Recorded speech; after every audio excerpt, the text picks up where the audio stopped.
Papansin din eh. Hindi muna tumigil bago umalis mo. Kanina, dumaan dyan. Sabi niya sa akin, sige na. Andyan ka naman sa kilig.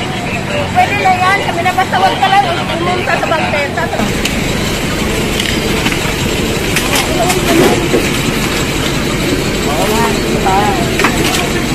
Boss, gusto mo maris to? Ay, nakikialam sa iyo.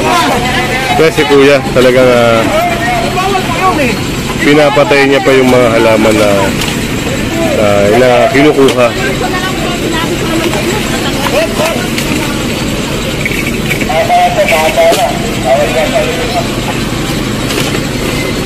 Okay, makatama ka. Maaris ka kita. Makasakit ka lang dyan. Mananakit ka pa. Huwag mo nang palakihin ang problema mo. Very clear violation naman yung ginagawa niya, ha? Trabaho namin ito, ha? Huwag ka nang isunod, ha? Siyang nakapakulong ko kayong buwan ito, huwag ka nang ipagsampo. Kayo naman yung lumubag, hindi naman kami. Kaya nga, ano ko yung matatanggal mo, pag galing mo, makukumpis naman, ikukumpis kayo naman. Ano ko yung magagawa dyan? Yung anak niya, pinapakilang ka ba eh. Sige na, karga nyo yung makakarga nyo. Matatanong ko sa EDSA yan. Ayos lang kung papanin yung halaman mo.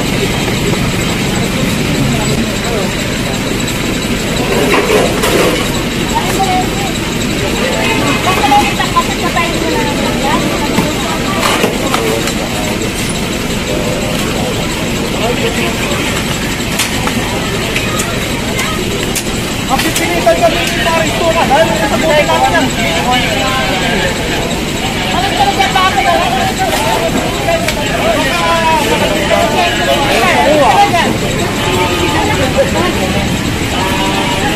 Alis ka na dyan! Nakapagtaka mga kasama, ang bahay nila ay nandun. Pero ang garden nila ay nandito. So, yun.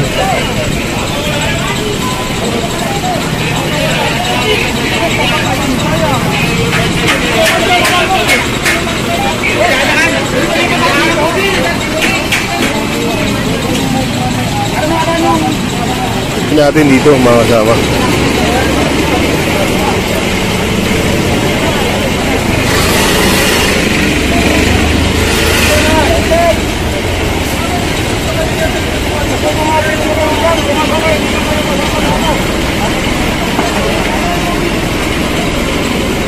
Naghirapan ko ganyan ninyo. Hindi naman ganyan. Matatako naman kayo. Hindi naman yung mga sagabalan. Dating halaman yan eh. Dating basurahan. Ginawa ko lang ng maayos. Pinaganda ko. Tapos ginawa ko dyan. Natapunan ko sa basurahan yan. Puro basura ko yan. Kaya pinaganda ko. Dapat hindi yung ginagyan. Basurahan po dati. Hindi naman ako kumabag ng ano. Sinabi naman ng aling kukunin mo lahat. Ang gusto niyo, kasi gusto niyo, kukunin lahat. Sasabihin pa, itatanim sa EDSA. Maganda ba yan? Maduma! Hey! Pupukay mo na doon kasi.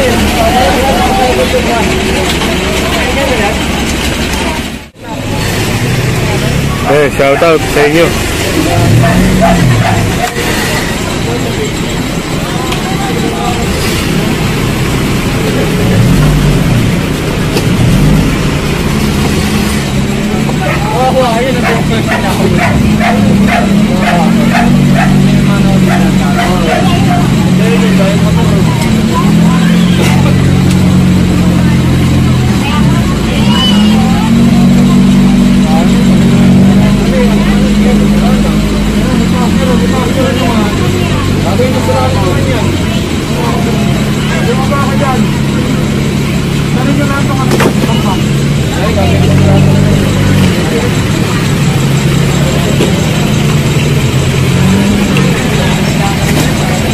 Yeah, clear na po yung obstruction sidewalk. Nanay, kanina, dumaan dyan. Sabi niya sa akin, sige na. Andyan ka naman sa kilig. Pwede na yan. Sabi na basta wag ka lang pumunta sa bangketa. Sabi ko, sige na. Ngayon, sabi niya sa akin, kukunin ka o tatam.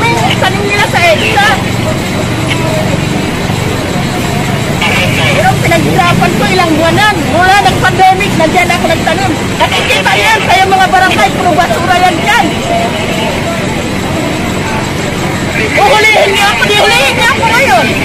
Wala naman ako ginawa. Hindi ako nagnakaw. Nag-ayos ako ng bangketa. Pinalilis ko. Ready. Para po. At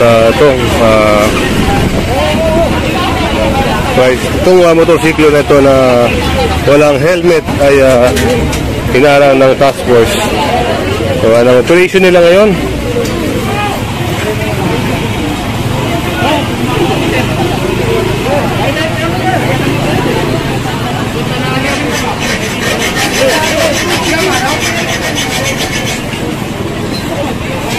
Hindi lang kami gusto.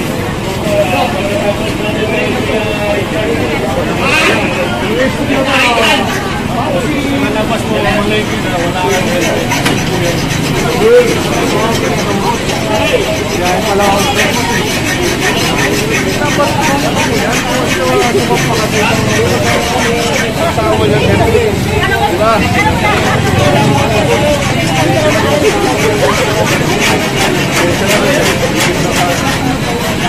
At yun, sasakay rin to sa truck ng Scope. Alam mo, may nakuhulit ko na kanina. Bumalik ka na naman. Kapalagyan mo na. Kanina, hinuli na yun. Bumalik ka naman. Papansin dyan eh. Hindi mo na tumikot bago umalis mo. Yan mga kasama, at nahuli na pala yan doon sa kabilang side. Bumalik ulit si Kuya. Ayan, nahuli siya.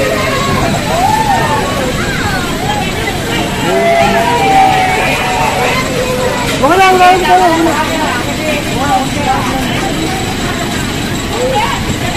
Pagkatapos ganyan, ibigay mo muna sa akin po. Wala lang po dito ka.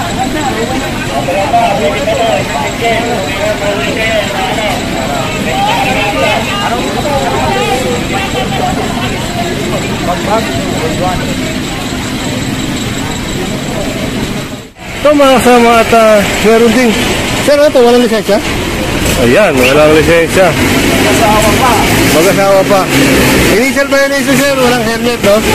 Nalaman na lang ng task force na wala pa lang lisensya.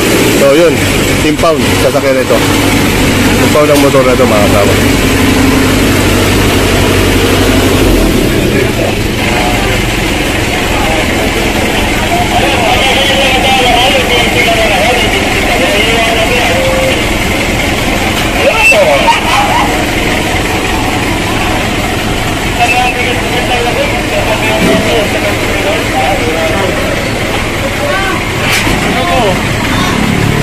Ang gagawin po namin para magtanda rin po kayo mag-asawa. May mga anak kayo.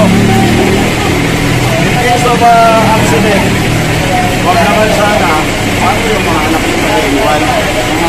Yung helmet po,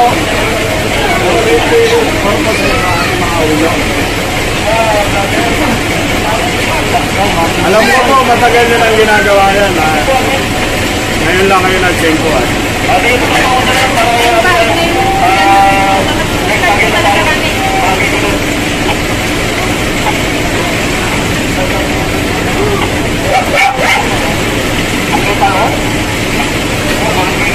Ayun, at sasakay na po yung motor nila.